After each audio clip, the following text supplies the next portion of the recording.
Bueno, vamos a comenzar una nueva serie, ya terminamos la anterior, la milagrosa existencia de Israel. Y esta se llama la profecía final de Israel. La profecía final de Israel. ¿Y a qué me refiero? A las profecías de las 70 semanas de Daniel. Abran sus Biblias, Daniel capítulo 9, 24 en adelante. Es muy importante, estando en Israel, que ustedes adquieran un mayor conocimiento, porque desde el Bereshit, apúntalo, Génesis es Bereshit, Bereshit con B grande en el hebreo, hasta el Apocalipsis. Ya el Apocalipsis pues ya está en griego, pero desde el Génesis hasta el Apocalipsis está Israel. Comienza Israel, ¿verdad?, cuando Dios llama a Abraham, y termina el Apocalipsis con 280 citas del Antiguo Testamento. Entonces es lógico que un cristiano que ha entrado a este libro maravilloso, porque Cristo fue judío, la primera iglesia fue judía, los apóstoles eran judíos y nos han dejado un legado a nosotros, los gentiles, para que nosotros podamos aprender de ellos lo que nos dejaron escrito y que podamos entender no solamente su cultura, sus costumbres. Ahora que están aquí, les aseguro, en Israel vas a comenzar a leer la Biblia de una forma diferente. Ya vas a ver Capernaum, pues a Capernaum, ¿verdad? Nos viene el Caná y comenzamos ya a ubicarnos un poco más dentro de la estructura histórica y geográfica y arqueológica de las Sagradas Escrituras. Entonces es maravilloso.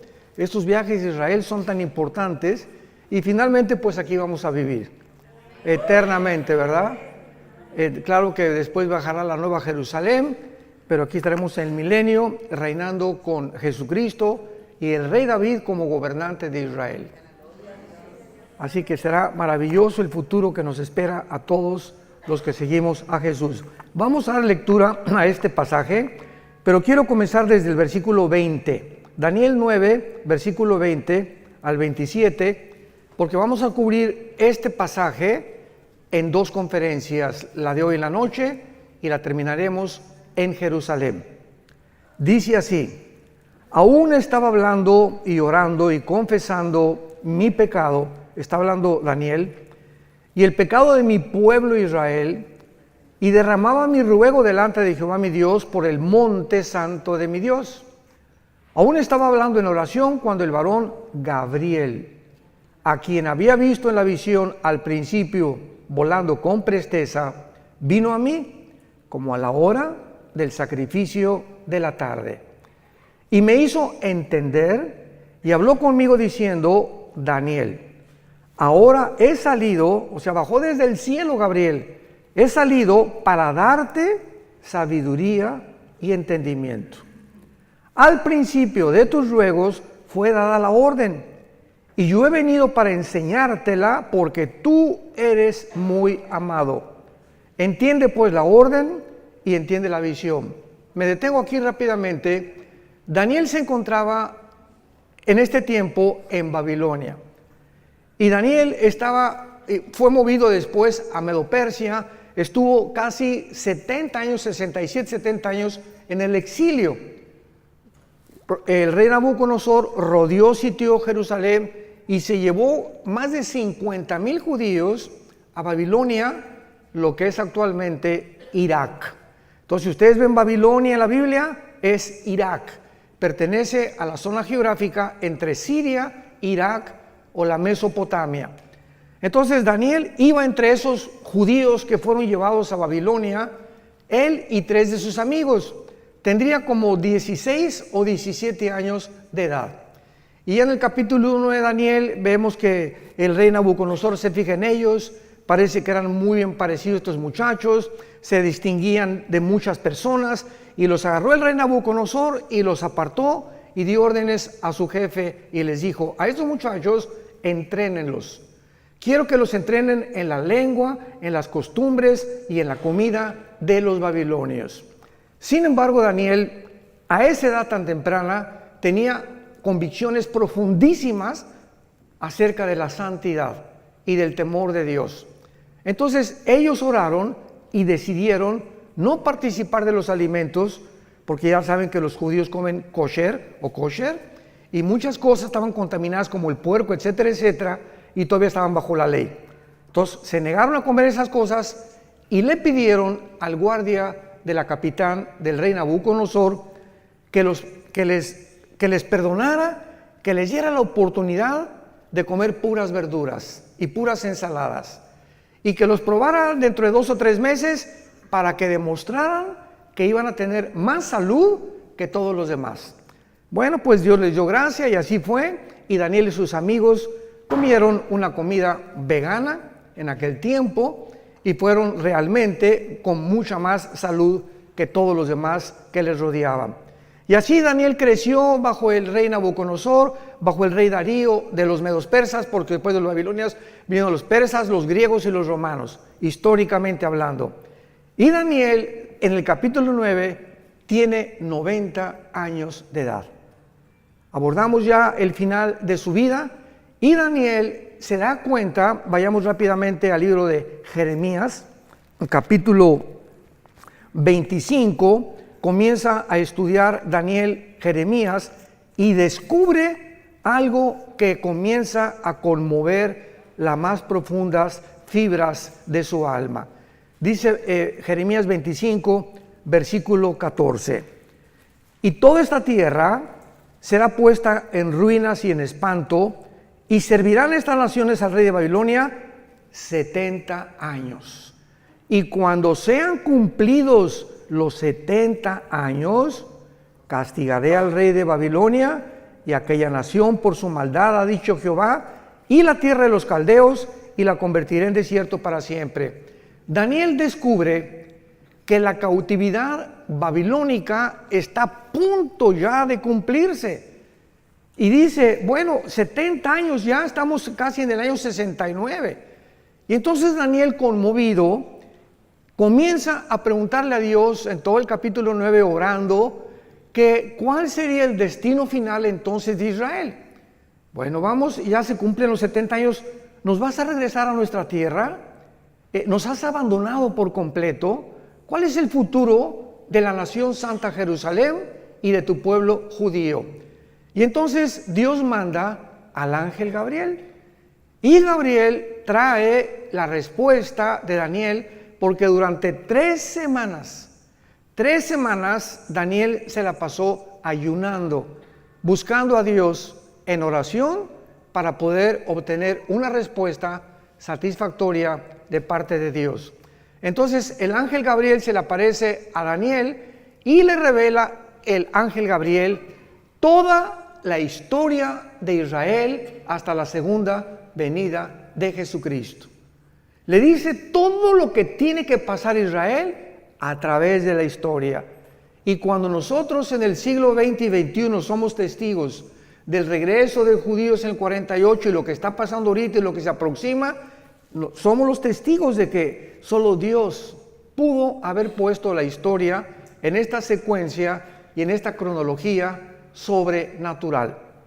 Entonces comienza lo que se llama la profecía 70 de Daniel, versículo 24. Regresamos a Daniel capítulo 9 y comienza la revelación del ángel y le dice lo siguiente: 70 semanas están determinadas sobre tu pueblo y sobre tu santa ciudad, y estas 70 semanas es Shivin Shabua en el hebreo, que significa 70 sietes.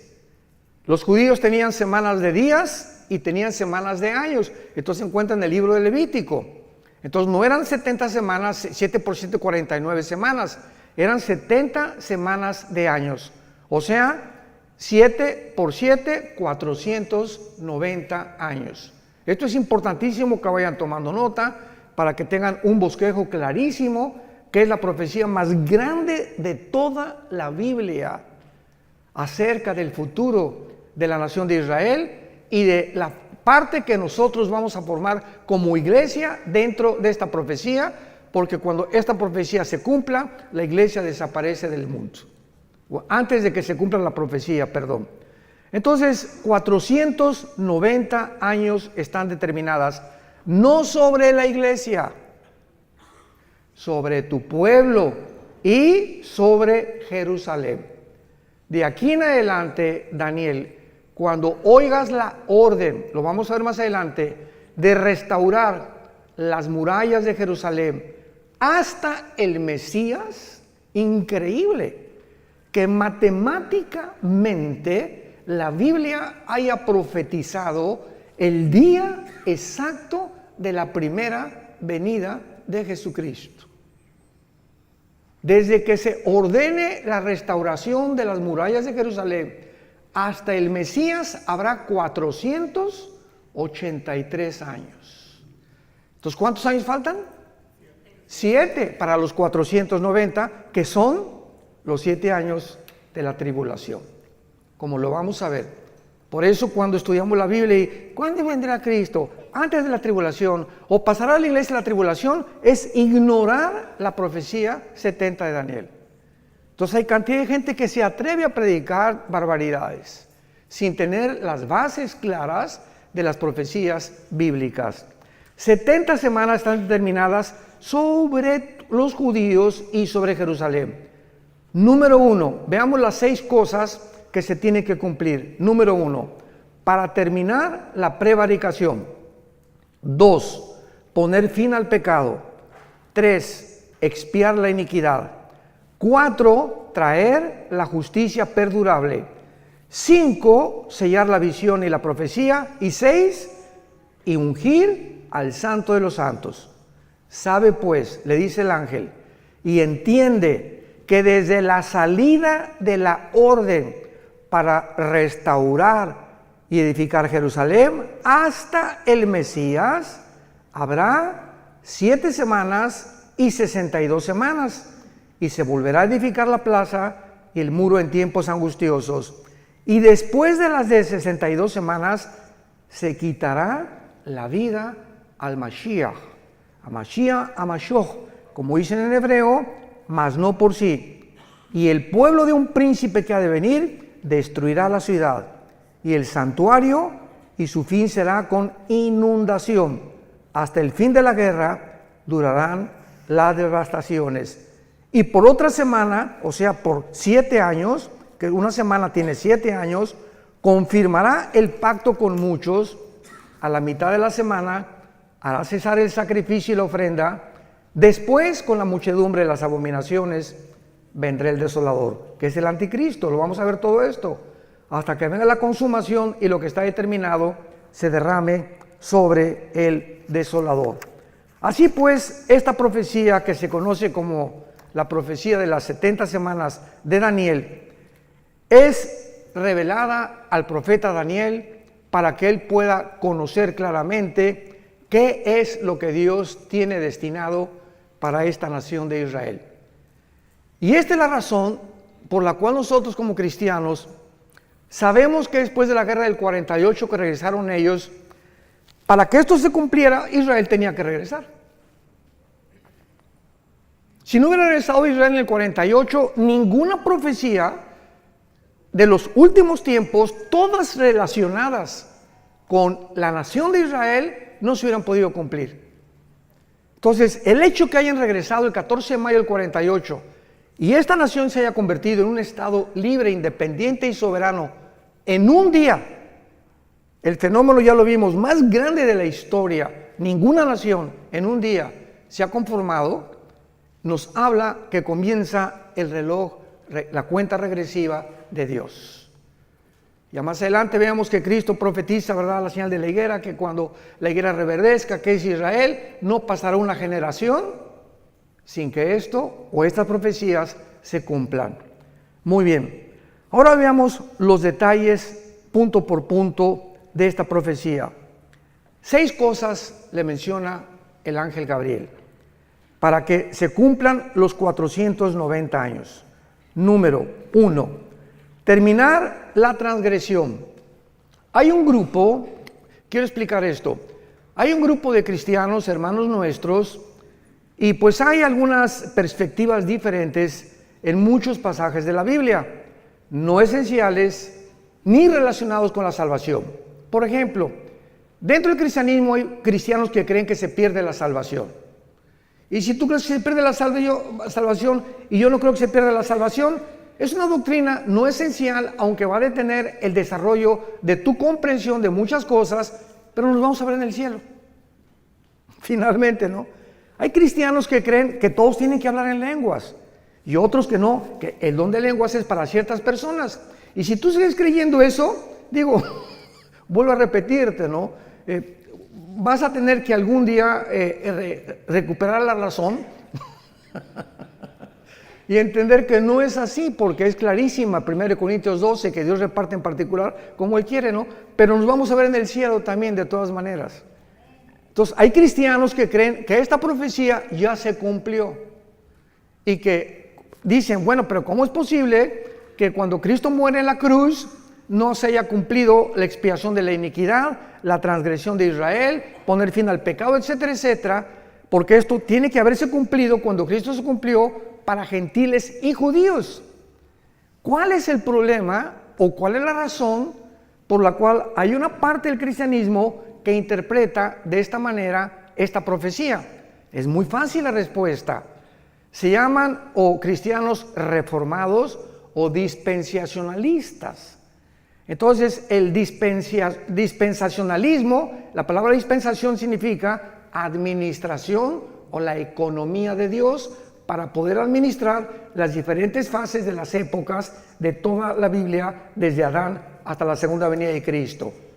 Entonces, estos hermanos enseñan claramente de que Israel ya pasó, que ya Dios no tiene nada que ver con Israel, que llegó a la iglesia y la iglesia tomó el lugar de Israel, y que la iglesia va a reinar y va a vencer el mal antes de que Cristo venga, y que va a haber una gran Argentina para Cristo, no sé cuándo han oído eso, México para Cristo, España para Cristo. La Biblia no habla de ningún avivamiento mundial antes que venga Cristo.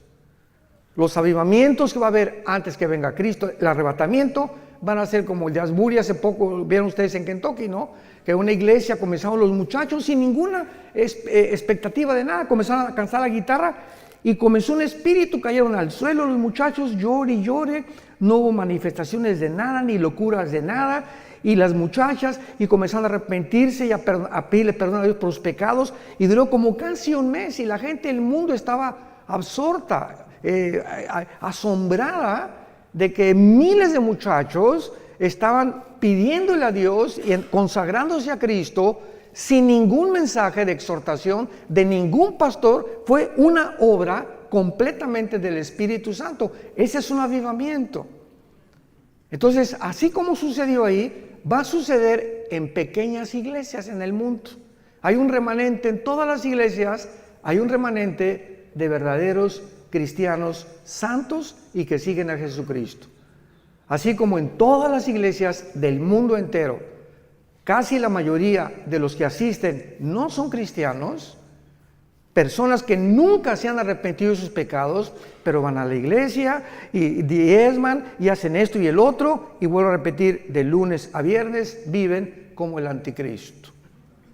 Jamás sin tener fruto, siguen con su amante, siguen con la fornicación, siguen con esto, siguen con por aquí, por allá, y se dicen cristianos.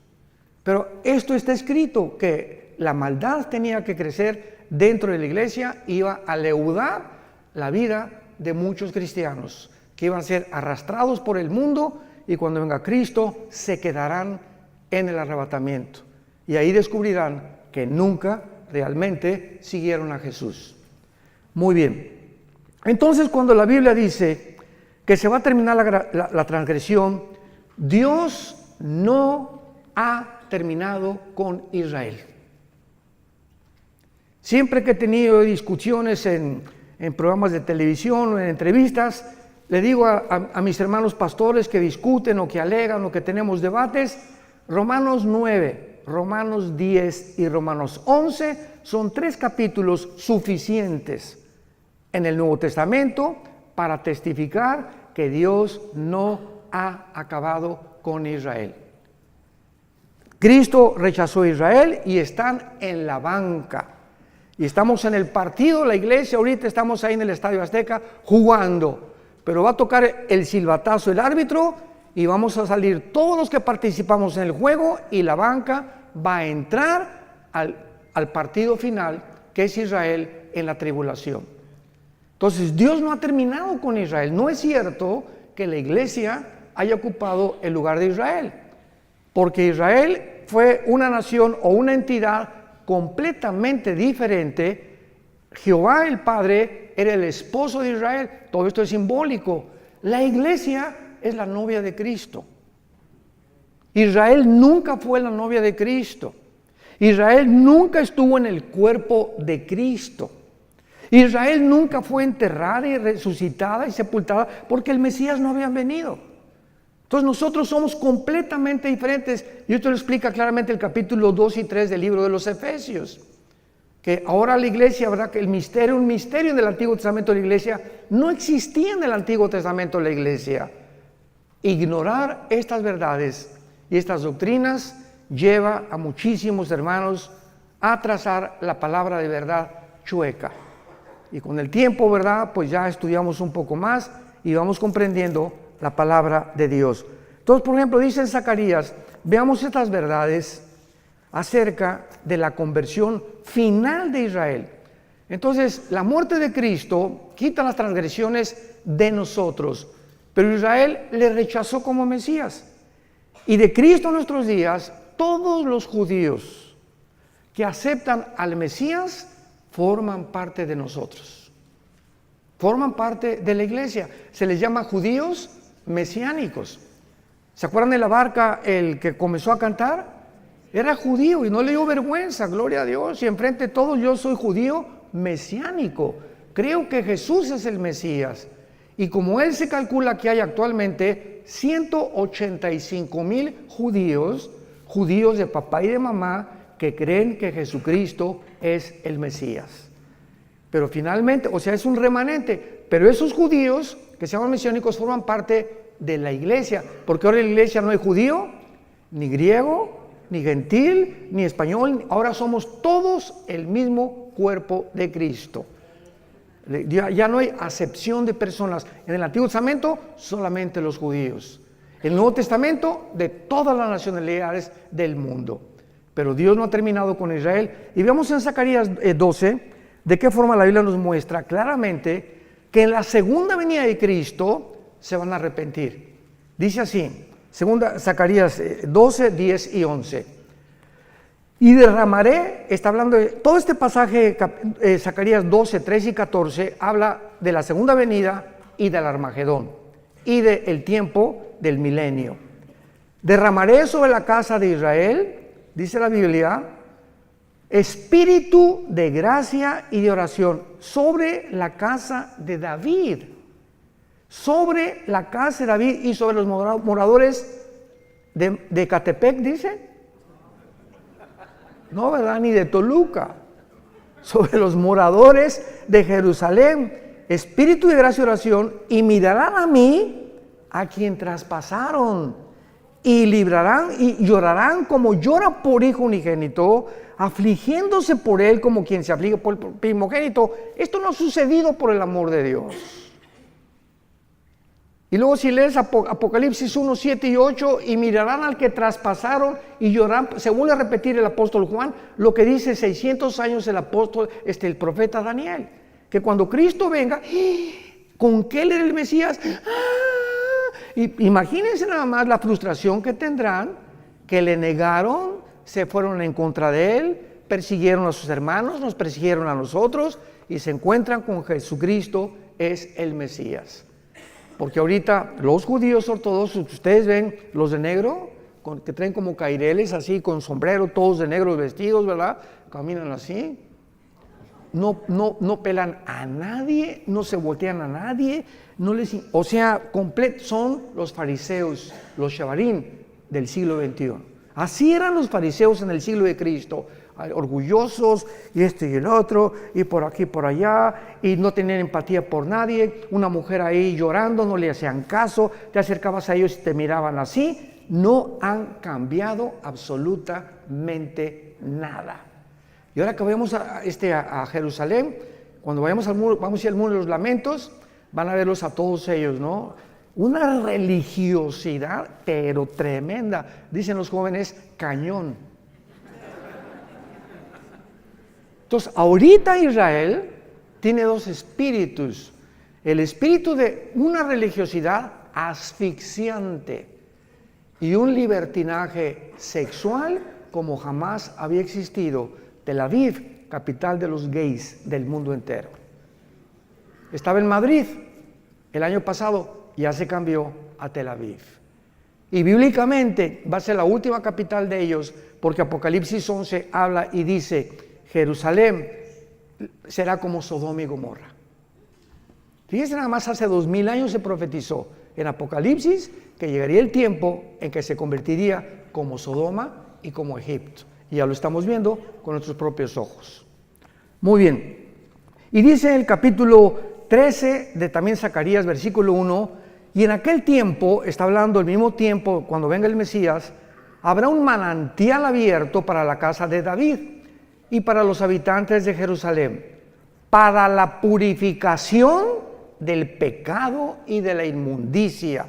Hasta que venga Jesucristo en la tribulación, van a ser purificados, van a enfrentarse con la limpieza de sus pecados. Es la primera condición de la profecía de Daniel, terminar la prevaricación. Y en el capítulo 14 de Zacarías, esto es precioso porque habla de la segunda venida de Cristo, Zacarías 14, versículo 4, y se afirmarán los pies, está hablando cuando venga Cristo, en aquel día sobre el monte de los olivos, cuando venga Cristo, ¿dónde va a poner sus pies? Donde fue crucificado. Ahí se va a volver a parar Jesús, que está enfrente de Jerusalén al oriente, y el monte de los olivos se partirá, escuchen esto, cuando venga Jesús y se pare ahí, se va a partir por el medio, hacia el oriente y hacia el occidente, haciendo un valle muy grande, y la mitad del monte se apartará al norte y la otra mitad hacia el sur. Cuando venga Cristo, vean esto, se hace una rajada en la tierra en forma de cruz. Se vuelve a hacer la cruz, pero ahora no entre el cielo y la tierra, ahora en la tierra, así, del norte a sur, de oriente a occidente. Y dice el versículo 9, y Jehová será rey sobre toda la tierra en aquel día, Jehová será uno y uno su nombre. ¿Cómo se puede entonces entender de que esto ya pasó? O de que esta profecía se va a cumplir ya cuando Jesús vino. Por no entender la diferencia entre Israel y la iglesia, nos remontamos al mismo común factor denominador. Vayamos al segundo punto, Daniel 9, segunda condición. En segundo lugar, poner fin al pecado. Poner fin al pecado. Vayamos a Jeremías 31, otra profecía para el futuro, para Israel, cuando se les impartirá vida espiritual nueva a los judíos. En el 48, santos de Dios, en el 48, 1948, el siglo pasado, Israel resucitó nacionalmente, no han resucitado espiritualmente. Entonces regresaron a su tierra en incredulidad y siguen en incredulidad. ¿Cuándo todo Israel se convertirá al Mesías? Cuando Jesucristo regrese por segunda vez. Entonces por eso dice la Biblia, pondrán fin al pecado. Jeremías 31, versículo 31 al 33. Vean qué belleza de profecía encontramos aquí. He aquí que vienen días, dice Jehová, en los cuales haré nuevo pacto con la casa de Israel y con la casa de Judá, no como el pacto que hice con sus padres el día que tomé su mano para sacarlos de la tierra de Egipto, porque ellos invalidaron mi pacto, aunque fui yo un marido, ahí está, fui un marido para ellos, dice Jehová.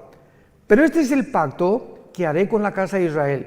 Después de aquellos días daré mi ley en su mente, la escribiré en su corazón, yo seré para ellos Dios, y ellos me serán a mí por pueblo. Este pacto, que es el pacto de sangre, Hebreos capítulo 8, nosotros somos los beneficiarios. Porque nosotros que somos la iglesia, en el momento que recibimos al Espíritu Santo, comenzamos en nuestra mente a conocer las leyes de Dios, y dichosos los que las guardan en su corazón. Bendito sea el varón que día y noche medita en este libro de la ley, que guarda en su corazón las palabras de Dios y las enseña a su esposa, las enseña a sus hijos, porque esa será la casa que yo bendeciré, dice Jehová de los ejércitos. Entonces, esto es para el futuro. Y dice aquí claramente, ¿verdad? El versículo 38 de Jeremías 31. Vienen días, dice Jehová, en que la ciudad será edificada a Jehová desde la tierra de Janael hasta la puerta del ángulo. Y saldrá más allá del cordel la medida, el collado de Gareb, y rodeará toda lo que es Goa. Y todas estas regiones actualmente no han sido ni restauradas ni reedificadas, como lo será en la segunda venida de Jesucristo. Número 3, Daniel 9, 24 al 27, para expiar la iniquidad, apuntando hacia la muerte de Cristo, que Él hizo en la cruz. ¿Qué cosa? ¿Qué fue la muerte de Cristo? Expiatoria. ¿Qué significa expiatoria? Sacrificial. Cristo muere en la cruz y Él se sacrifica. Tú y yo teníamos que morir. Tú y yo hemos pecado.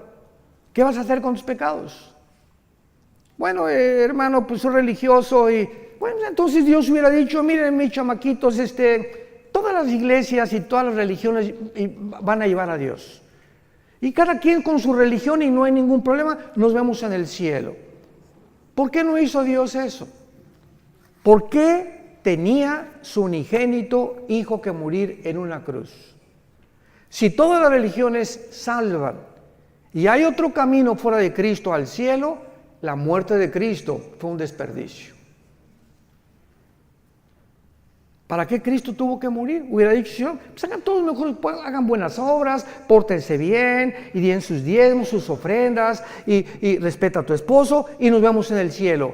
Y cuando estaba en Getsemaní, Jesucristo comenzó la pasión, cayó de rodillas, y comenzó lo que se llama la hematodrosis, científicamente, que es cuando las capilaridades de la sangre se rompen por una presión externa que experimentó Cristo. Ahora vamos a ir a Getsemaní, y es curioso que la palabra Getsemaní significa el aceite prensado.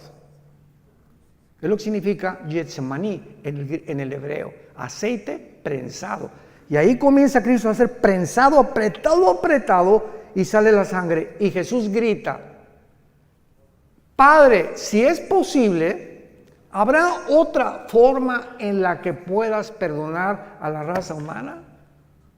¿Por qué no les dice nada más que se portan bien, Señor? Que cada quien tenga su religión y todo.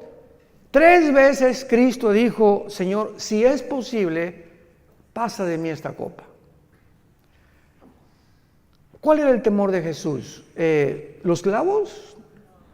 ¿El látigo de 7 colas de los romanos que se enrollaba en el cuerpo de la víctima, le daba como 4 o 5 vueltas y tenían puntas de hueso y de hierro, las puntas de los látigos romanos, y cuando el soldado jalaba el látigo, desgajaba todos los tejidos subcutáneos de la espalda y del pecho. Entonces, después de los 39, porque la ley judía decía que no podían ser más de 40 latigazos, entonces le dieron 39. Cuando Cristo termina de flagelarlo, Cristo no tenía piel ni aquí, no tenía piel en la espalda.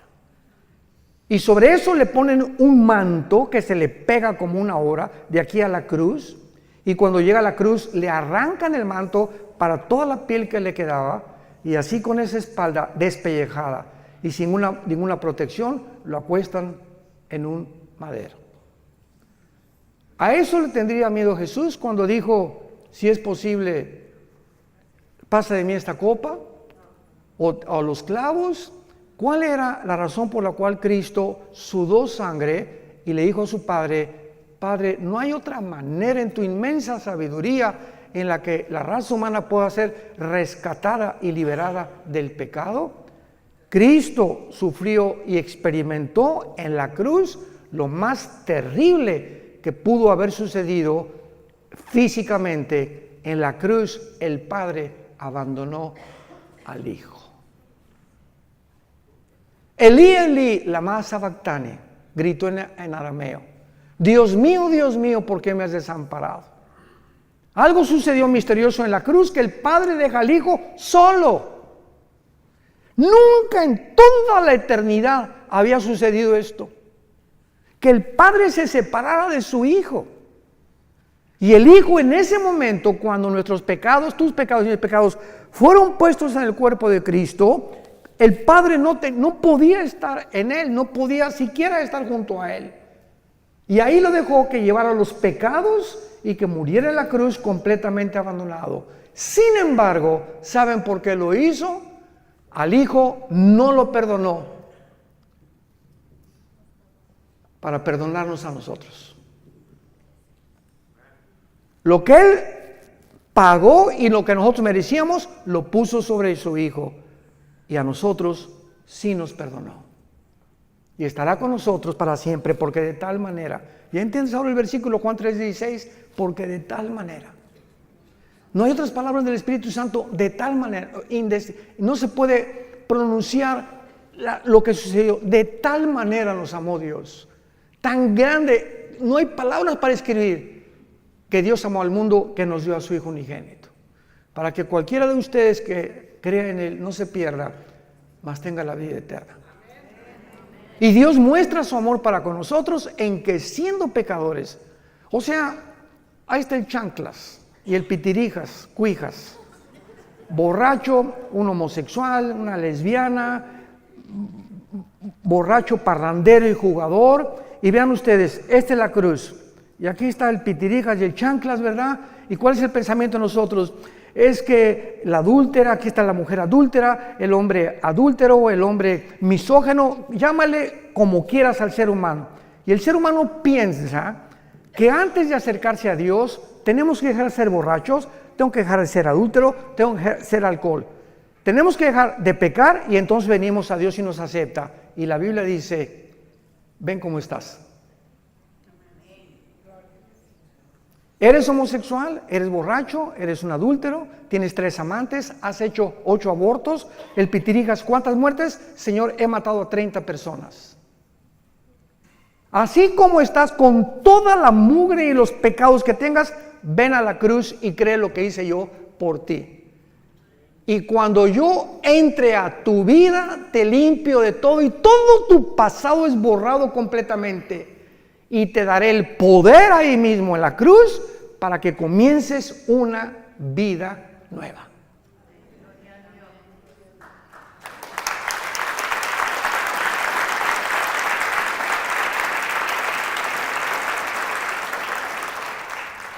¿Saben ustedes cuál es la palabra que no se encuentra en ninguna religión? Gracia. Esto se llama gracia. Una palabra desconocida que es la gracia, algo que no merecemos.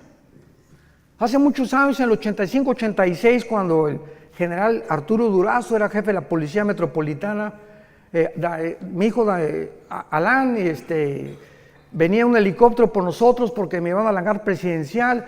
El jefe tenía un escuadrón de helicópteros Durazo en aquel tiempo, en los 80s, y el jefe del escuadrón de helicópteros de la policía, y lo voy a decir porque se está muriendo mi hermano Roberto Barragán, fue a un estudio de nosotros de Apocalipsis, se llama Apocalipsis, en un estudio, se convierte y le lleva al general Durazo un cassette mío, de una conferencia, creo que fue día después de la muerte, algo así. Y entonces el general Durazo le dice al teniente coronel Roberto Barragán, tráeme a ese, me decía, Alducino, tráeme a ese Alducino para que venga aquí. Y juntó a Lino Ventura, al jefe del servicio secreto en aquel tiempo, al jefe de seguridad en el hangar presidencial. Oye, que quieren que les un mensaje a todos. Y estaban todos sentados en desayuno en el hangar presidencial. Bueno, pues Alan se acordar de esto, ¿verdad? Prediqué ahí, a la salida dije, a ver dónde me escondo. Prediqué de qué le sirve al hombre ganar el mundo si pierde su alma. Total que fue impactado el general Durazo y de ahí, ¿te acuerdas? Nos llevó al colegio de la policía, al desierto de los leones. Y a todos los meros de rango más alto de la policía les predicamos también. Bueno, para no ser tan largo el cuento, yo le dije, general, a mí me interesa predicarle a los presos, porque teníamos un ministerio en Santa Marta, Catitla, en la penitenciaría federal y en la cárcel de mujeres, en la carretera que lleva hasta Puebla, Calzada Zaragoza. Y entonces nos mandó un helicóptero y a todo eran 1,636 presos en ese tiempo, y ordenó el general Durazo al general de la prisión, que también era policía, que los juntara en el patio a todos. Y después de que hicimos ese evento, todos los presos así, ¿verdad? Y rasgados, y ves en el video que tenemos ahí, pero así unas caras, y conforme iba pasando el mensaje, ves cómo se les iban suavizando las caras, se convirtieron 1,150 presos. 1,150 presos. Y al final llega uno y se acerca conmigo y me dice, oiga, pastor, quiero contarle algo. Sí, con mucho gusto, venía pero bañado en lágrimas. Y me dice, fíjese que yo estoy aquí en la prisión por un asesinato. Yo soy gatillero a sueldo de Veracruz, donde dicen que la vida no vale nada. Y me mandaron, desde los 12 años me contrataron para matar personas. Desde los 12 años. Y yo llevo hasta ahorita 27 asesinatos. Vine hace algunos meses a México, comisionado para matar a un político, y en el periférico se me atravesó alguien, saqué la 38 y lo maté. Por ese asesinato me agarraron y estoy aquí en la cárcel, no por los otros 27 que yo debo.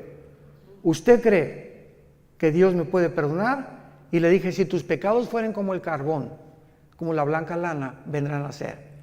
Eres hijo de Dios y todo tu pasado está borrado. ¿Y saben qué es lo que pasa? Que los fariseos dicen, ay sí, qué fácil. No, pues sabes una cosa, contéstale, no fue así de fácil. Al Hijo de Dios le costó su vida en una cruz.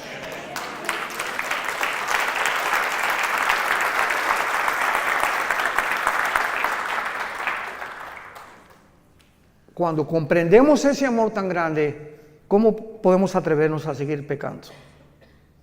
¿Cómo podemos atrevernos a creer que nos puede ir bien cuando nos ha sacado Dios de la mugre del basurero donde estábamos todos y creer que todavía el mundo nos tiene algo que ofrecer y no seguir las pisadas de Jesucristo? ¿Cómo podemos ser tan locos dentro del cristianismo de creer que el mundo tiene algo todavía mejor que Jesús? En tercer lugar, dice la Biblia, para expiar la iniquidad. En cuarto lugar, traer la justicia perdurable. Esto se refiere al reinado milenial cuando venga Jesucristo. Veamos qué hermoso pasaje en Isaías capítulo 11, cómo se describe la vida del milenio profetizada 700 años antes que el Mesías viniera a la cruz. Isaías 11, saldrá una vara del tronco de Isaí. ¿Quién era Isaí? El papá de Jesse, el papá de David. Saldrá, y siempre la Biblia habla como una rama, o como vástago nos habla, que crecemos como un árbol y damos fruto. Y un vástago retoñará de sus raíces y reposará sobre él. Está hablando de Jesús, el Espíritu de Jehová. 1, 2, Espíritu de sabiduría, inteligencia, consejo, poder, conocimiento y temor de Jehová. Son las 7 manifestaciones del Espíritu Santo. Y la única persona que ha tenido estas 7 manifestaciones ha sido Jesucristo. Por allá tú tienes una, el otro tiene 2, el otro tiene 3, etcétera, etcétera. Pero sobre él estaba toda la deidad de Dios. Jesucristo era 100% hombre y 100% divino. Así que en él reposaba todo completamente, no le hacía falta nada. ¿Cómo le iba a hacer falta algo si él mismo era Dios? Y luego dice en el versículo 6, morará el lobo con el cordero, el leopardo con el cabrito se acostará, el becerro y el león y la bestia doméstica andarán juntos, y un niño los pastoreará. La vaca y la osa pasarán, sus crías se echarán juntas, y el león como el buey comerá paja, y el niño de pecho jugará sobre la cueva del áspid, y el recién destetado extenderá su mano sobre la caverna de la víbora. No harán mal ni dañarán en todo mi santo monte, porque la tierra será llena del conocimiento de Jehová, como las aguas cubren el mar. ¿Cuándo será esto? Cuando regrese Jesucristo y reinemos con Él 1000 años en este mundo. Verán las serpientes jugando con los niños recién nacidos, el león jugando con un corderito, una osa con una vaca no se la va a comer porque se perderá la ferocidad. Las espinas no tendrán, las rosas no tendrán espinas, los alimentos, los reptiles y las arañas no tendrán veneno. ¿Cuándo fue esta infección de la creación? Pongan atención. Aquí están Adán y Eva, rodeados de rosas sin espinas, leones que no muerden, tigres que no muerden, osas que no muerden, rodeados de una creación perfecta. El momento en que esta pareja o la primer representante de nosotros desobedecen a Dios, cuando fueron creados Adán y Eva, tenían un ADN, el ácido desoxirribonucleico que está en cada una de las células al 100%. Tienen un conocimiento impresionante de Dios. Eran perfectos. Y en el momento que pecan ellos, se reduce nuestra ADN casi un 90%. Decía Alberto Einstein que él creía que aproximadamente el ser humano tiene una capacidad intelectual, o el IQ, como le llaman, el coeficiente intelectual, desarrollado hasta un 8 y muy difícil un 10%. Imagínense la cantidad de información que perdimos por el pecado. Pero lo interesante es lo siguiente: el momento que pecan, en ese momento la genética y la ecología de lo que los rodeaba, de la creación, se infecta también. El hombre tiene la capacidad con su maldad de infectar su medio ambiente. Y en ese momento la genética de las plantas cambian, la genética de los animales cambian, pues se vuelven feroces, comienzan veneno, etcétera, etcétera. Todo a nuestro alrededor comienza a echarse a perder por causa del pecado humano. Y esta es la razón por la que nos encontramos en el siglo XXI en un mundo que el planeta Tierra, COVID, ya tiene COVID, pero 5 veces le ha dado COVID al planeta Tierra. El planeta Tierra es así, no hay aire, no hay alimentos, los mares contaminados, los ríos contaminados, la comida contaminada, ahora comida transgénica, inventando Red Bull, Coca-Cola, Monster, etcétera, etcétera. Cochinada y media hemos acabado con toda la creación. Y los gobiernos, el clima, le están dando más importancia al clima sin darse cuenta que es la maldad de nosotros. La maldad del ser humano, que ha llegado a un extremo donde se autoriza la pedofilia, donde la naturaleza se vuelve en contra de nosotros. Más terremotos, huracanes más violentos, más sacudidas, más tsunamis, porque, ay, que Dios, qué tan malo, sin darnos cuenta que somos nosotros los causantes de todos estos desastres naturales que Dios permite que vengan, para que podamos arrepentirnos de nuestros pecados y darnos cuenta que mientras el mundo se pudre más y más, el mundo va a la par con el ser humano. Vean Isaías capítulo 24. Esto fue profetizado tal como lo estoy narrando en el capítulo 24 de Isaías hace 2000, señoras y señores, hace 2700 años el profeta Isaías vislumbra, ve, tiene una visión del mundo del siglo XXI. Escuchen, Isaías 24, del 3 al 6. La tierra, ¿hace cuánto fue escrito esto? 2700 años. La tierra será enteramente vaciada, completamente saqueada, porque Jehová ha pronunciado esta palabra. Se destruyó, cayó la tierra, enfermó, cayó el mundo, enfermaron los altos pueblos de la tierra, y la tierra se contaminó bajo sus moradores. ¿Por qué? Porque traspasaron las leyes, falsearon el derecho y quebrantaron el pacto sempiterno. Por esta causa, la maldición consumió la tierra. Sus moradores fueron asolados. Por esta causa fueron consumidos los habitantes de la tierra y disminuyeron los hombres. Versículo 19. Será quebrantado la tierra, desmenuzada enteramente. De gran manera la tierra será conmovida. Temblará la tierra como un ebrio. Será removida como una choza y se agravará sobre ella su pecado y caerá. Y nunca más se levantará. Acontecerá en aquel día que Jehová castigará al ejército de los cielos en lo alto y a los reyes de la tierra sobre la tierra. Y serán amontonados como se amontonan los encarcelados en mazmorra, y en prisión quedarán encerrados y serán castigados después de muchos días. La luna se avergonzará, el sol se confundirá cuando Jehová de los ejércitos reine en el monte de Sión y de Jerusalén, y delante de sus ancianos sea glorioso. 3 razones se mencionan por los cuales el mundo caería. Número 1, hemos falseado el derecho. Cuando Dios nos creó, marcó una línea y dice el Señor: no cruces esa línea, no cruces el alto. Cuando se prenda la luz amarilla, detente, porque si te pasa la luz amarilla, tienes probabilidades de causar un accidente, lastimarte tú y tu familia. De la misma forma, hay leyes espirituales. Nunca tengas sexo fuera del matrimonio. No cometerás inmoralidad. No desearás la mujer de tu prójimo. No fornicarás. No cometerás adulterio. El sexo fue diseñado dentro de la dimensión del matrimonio, nada más. Nunca fuera del matrimonio. Respeta a tus hijos, enseña a tus amigos. Y estas líneas de la ética y de la moral las hemos traspasado como nunca en el siglo XXI, donde nos atrevemos a decir que hay más de 2 géneros y autorizar la pedofilia y bueno, tantas cosas que estamos viendo a nuestro alrededor. Hemos falseado el derecho. Número 2, dice la Biblia, quebrantaron el pacto sempiterno. ¿Cuál es el pacto sempiterno? El matrimonio.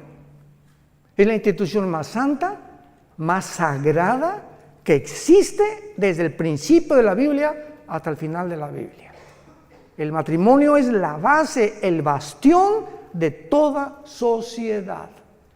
Matrimonios deshechos y perseguidos, la sociedad se tiene que desmoronar, como lo estamos viendo actualmente alrededor del mundo. Divorcios al por mayor. ¿Por qué? Por una ignorancia impresionante. El hombre no sabe cómo tratar a la mujer, y mujeres pues como Elizabeth Taylor, 9 maridos, la chulis. La mujer más bonita del siglo XX, 9 maridos. ¿Por qué? Porque pues Pepe no me gustó, Jorge no me cumplió el carro que yo quería, y Calandrio tampoco me hizo esto, y el otro no me hace los huevos como lo hacía mi mamá, y busque. En los hombres la felicidad. Ahí está la mujer samaritana, 5 maridos, ¿se acuerdan? Llevaba 5 maridos la pobrecita, buscando y creyendo que un hombre u otro mejor matrimonio, otra mujer, te va a hacer feliz. ¡Qué cosa tan tonta del ser humano! Se calculan los psicólogos que el segundo matrimonio es peor y el tercero es peor todavía cuando hay adulterio y cuando lo hiciste por adulterio. ¿Cómo te puede ir bien en la vida de esa manera? Y creyendo siempre, no, esta mujer no, hay otra mejor, y esta está más guapo, y esta más bonita, y esta está 20 años más chica que yo, y me voy con las chamaquitas, etcétera, etcétera. Esa es la mente sin freno, las pasiones desenfrenadas del ser humano que lo llevan a estrellarse contra la pared. Y hombres que pierden su esposa, pierden sus hijos, su trabajo, la vergüenza, simplemente por media hora de placer. Y por muchachas que creen con la cara del lobo y cocodrilo que tienes, que porque estás, ¿verdad? Como dicen en mi tierra, viejos rabo verdes.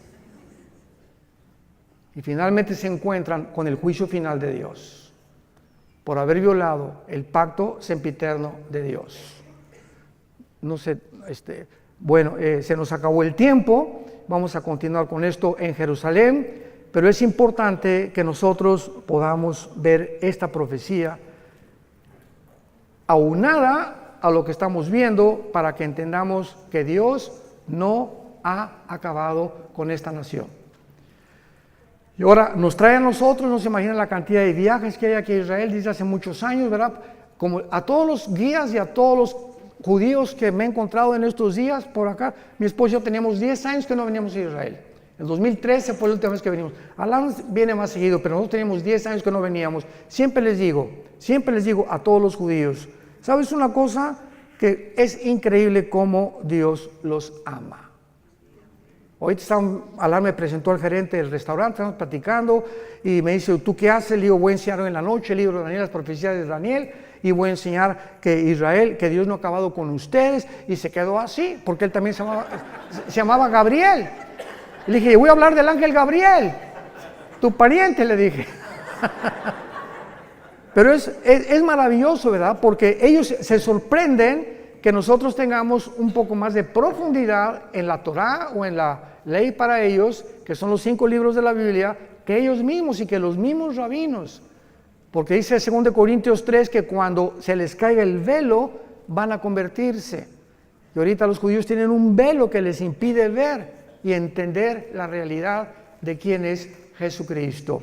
Padre, te damos gracias en esta noche preciosa, donde nuestros cuerpos, que son el templo del Espíritu Santo, ya no nos pertenecemos a nosotros, ya no podemos hacer lo que querramos con nuestro cuerpo, porque nos has comprado con precio, con tu sangre preciosa, no con oro y plata, sino con tu sangre preciosa que derramaste en esa cruz.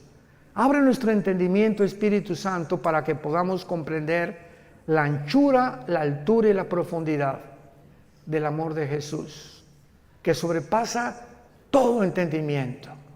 Gracias, Señor Jesús, el unigénito de Dios. En Él fueron hechos los cielos y la tierra, y todas las cosas fueron hechas, y sin Él nada ha sido hecho. En Él estaba la vida, y la vida era la luz de los hombres. Gracias, Jesús, porque tus apóstoles te palparon, vivieron contigo 3 años y medio, escucharon del verbo de vida, que tú eras la vida encarnada, que te hiciste hombre para poder vivir entre nosotros y voltear completamente la manera como vivimos a la manera que a tu Padre le agrada. Aprendan de mí, dijo Jesús, que soy manso y humilde de corazón, y hallaréis gracia y descanso para vuestras almas. Oramos en tu nombre precioso. Señor Jesús, te amamos con todo el corazón y mantendremos la pasión por la verdad hasta el último día de nuestra vida. Amén.